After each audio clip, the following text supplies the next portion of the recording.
بسم اللہ الرحمن الرحیم۔ السلام علیکم محترم دوستو، آج ہم آپ کو بتائیں گے کہ کلیجی کے بارے میں شریعت اسلامی کیا کہتی ہے۔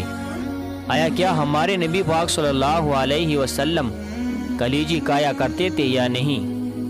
کیا انہوں نے کلیجی کے بارے میں صحابہ کرام رضوان اللہ علیہم کو کلیجی کھانے کی ترکیب دی یا نہیں؟ آئیے ہم آپ کو سرور کائنات حضرت محمد مصطفیٰ احمد مجتبیٰ صلی اللہ علیہ وسلم کے ارشادات کی روشنی میں کلیجی کے بارے میں بتاتے ہیں کہ جس چیز میں اتنے زیادہ فوائد ہیں، آیا کہ وہ حلال ہے یا نہیں؟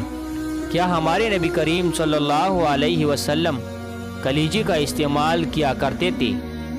تو میرے دوستو، ابن ماجہ کی حدیث میں کلیجی کے بارے میں یہ ارشادی گرامی ملتا ہے۔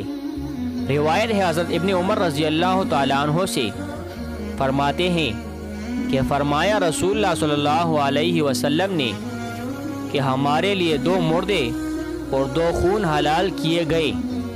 2 مردے تو مچھلی اور ٹینڈے ہیں اور 2 خون کلیجی اور تلی ہے، یعنی دونوں جانور بغیر ذبح حلال ہے، کیونکہ ان میں پختہ خون نہیں، اور ذبح کرنا اسی کو اللہ کے نام پر نکال دینے کے لیے ہوتا ہے۔ جب وہ چیزیں ان میں نہیں تو ان کا ذبح بھی نہیں۔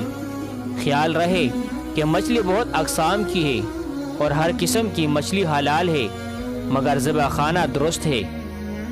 بعض مچھلیوں میں خون نکلتا معلوم ہوتا ہے، مگر وہ خون نہیں ہوتا بلکہ سرخ پانی ہوتا ہے، اس لیے دھوپ میں سفید ہو جاتا ہے۔ خون کی طرح نہ سیاہ پڑتا ہے اور نہ جمتا ہے۔ ایک اور ضعیف روایت ہے جس میں یہ ذکر ملتا ہے کہ سب سے پہلے کلیجی کھانا سنت ہے۔ نبی کریم صلی اللہ علیہ وسلم کا معمول تھا کہ نماز عید الاضحیٰ سے فارغ ہونے کے بعد اپنے دست مبارک سے قربانی کے جانور کو ذبح فرماتے اور کلیجی پکانے کا حکم دیتے۔ جب وہ تیار ہو جاتی تو اسے تناول فرماتے۔ قربانی کرنے والے کے لیے سنت ہے کہ قربانی کے گوشت میں سے سب سے پہلے کلیجی کھائی جائے، کہ اس میں نبی پاک صلی اللہ علیہ وسلم سے مشابہت اور نیک شگون ہے، کیونکہ اہل جنت کو جنت میں سب سے پہلے اس مچھلی کی کلیجی کھلائی جائے گی جس پر زمین ٹہری ہوئی ہے۔ تو اس لیے میرے دوستو، ہم آپ سے یہ گزارش کرتے ہیں کہ کلیجی کا استعمال ضرور کیا کرے۔